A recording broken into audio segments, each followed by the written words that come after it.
విమానాలు, నౌకల కమ్యూనికేషన్ రంగంలో కొన్ని పదాలు, వాటి అర్థాలు చాలా మందికి తెలియవు. అవేంటో తెలుసుకుందాం. మొదటిగా రోజర్ అనే పదం గురించి తెలుసుకుందాం. కమ్యూనికేషన్ రంగంలో రోజర్ అంటే మీ సందేహాన్ని అందుకున్నానని అర్థం. అంటే ప్రమాద సమయంలో వచ్చిన సందేశం రిసీవ్ చేసుకున్నట్లు. ఇక అఫర్మేటివ్ అనే పదానికి అర్థం మెసేజ్ కన్ఫర్మ్ చేయడం. ఇక నెగటివ్ అంటే మెసేజ్ తిరస్కరిస్తున్నట్లుగా కమ్యూనికేషన్ డిపార్ట్మెంట్ లో వాడతారు.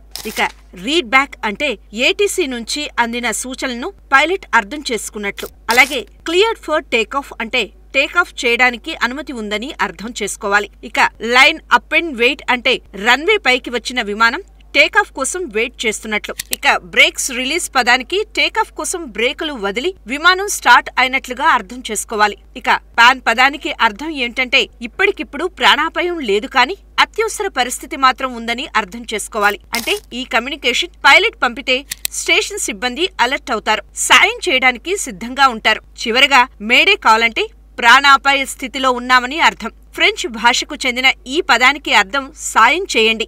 పైలట్ కనుక 3 సార్లు మేడే కాల్ అని ఇస్తే పరిస్థితి చేయి జారినట్లు, విమానంలోని అందరి ప్రాణాలు ప్రమాదంలో పడినట్లే.